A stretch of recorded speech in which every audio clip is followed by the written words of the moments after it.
Well, one thing to know is in the U.S., we have two very strong political parties. Mm-hmm. One party is the Republican Party, and the other party is the Democratic Party. And a very large proportion of voters are what we call partisan voters, so that they have a strong affiliation with a party. Usually that affiliation is passed down from generation to generation within families. And people tend to vote for the same party in election after election, all the way from president down to local offices. In the last couple of decades, the power of the parties has decreased. So you have an increasing number of people over time who don't identify with a party, who consider themselves independents, who will switch from one party to another, right?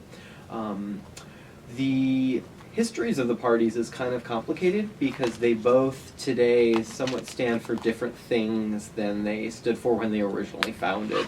So rather than go through like a 200-year history of the parties, it's probably best just to talk about what they stand for today. And I think the biggest divider between the parties is their general stance on what the role of the state should be.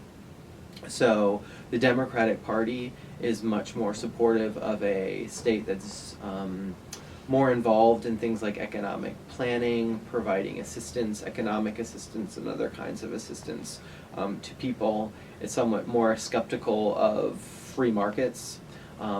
It's not anti-free market, as many parties on the left might be in Europe, but it thinks that the state has a role in terms of being a robust actor within the markets.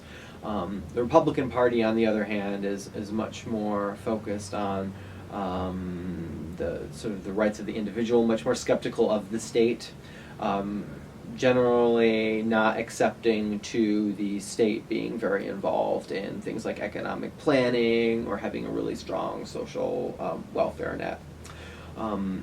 Something that a new voter to this country would probably really be interested in is, in recent decades, there seems to have been another sort of schism developing between the parties in terms of, it's more of like a cultural schism where minorities, or I should say non-white voters, would tend to side with the Democratic Party more because it has a stronger tradition of being concerned about civil rights, affirmative action, things like this. In recent years has been much more pro-immigration, whereas the Republican Party has been more associated, especially in recent years, with white voters being skeptical of things like affirmative action and being more in favor of limitations on immigration.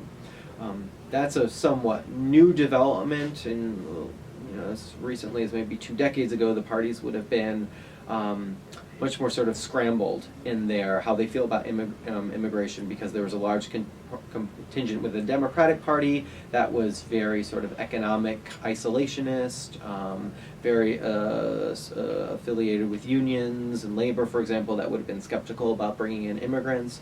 And there was a wing of the Republican Party that was much more what we call internationalist, supportive of free trade, that kind of thing. But in the last decade or so, there seems to have been sort of more separation between the parties on the issue of immigration. Wow. So we do have a very unique electoral system in the U.S. Some countries that have presidential systems like we do will have primaries as well as a general election, but not all of them do. Pretty much since the 1970s, there has been a big emphasis in this country on democratizing the selection of presidential candidates. So with these two major political parties that exist in the country, each one of them has really a series of elections to choose their nominee, and then it's generally accepted that one of those two nominees will be the president because we have such a two-party system. What further complicates things, though, and makes us very unique compared to the rest of the world, is that this selection process is very decentralized. Basically, each state in the country, and we have 50 of these states, has a separate process for choosing sort of its representatives that will then select the presidential candidate for the party. So there are in essence, over 100 different contests, when you add up the two parties together, for for selecting the people who will then select who the party's presidential candidates are. Well, these are sort of the organizing arms of the parties, right? Okay. And so the parties are, private organizations. They receive some public monies, but they're private organizations, and so they decide for themselves what the processes are going to be to select their own candidates. And although there are differences between how the Democratic and the Republican parties choose their candidates, both parties have settled on processes that are, for the most part, pretty similar, like the series of primaries in different states or caucuses in other states to select their nominees. So the parties, it's within their rights to choose their nominee in whatever fashion they would like. And as we've seen in this particular election, particularly within the Republican Party, there's a lot of contestation over what the rules for that party are going to be, because they're in some ways making it up as they go along, which is their right to do. The processes haven't been around for that long, really. In their current form, maybe about a little over 40 years. So they're still very much in the making and being revised. In really none of the elections when you vote for president are you voting directly for president. Even in the primaries when you are voting for a nominee, you're really actually electing delegates to the parties whose contest you're voting in, convention, right? Yeah. And it's those delegates who will then meet to choose the candidate. Now, different states have different rules about whether on the first ballot can your delegate vote for whoever they want, or do they have to vote for how the people in their state or congressional district voted. And different states have different rules there, and this is something that is very much being argued about within the Republican Party right now.